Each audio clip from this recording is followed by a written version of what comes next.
The gray-crowned crane, native to Africa, is a striking bird with a distinctive appearance. Its elegant gray body, golden crown of feathers, and long neck make it instantly recognizable. Known for its elaborate courtship dance, it leaps, flaps its wings, and calls to attract a mate.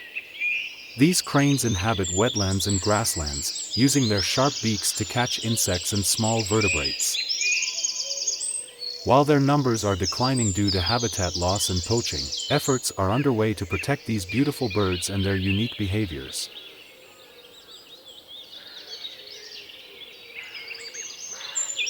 The gray-crowned crane serves as a captivating symbol of African wildlife and the need for conservation.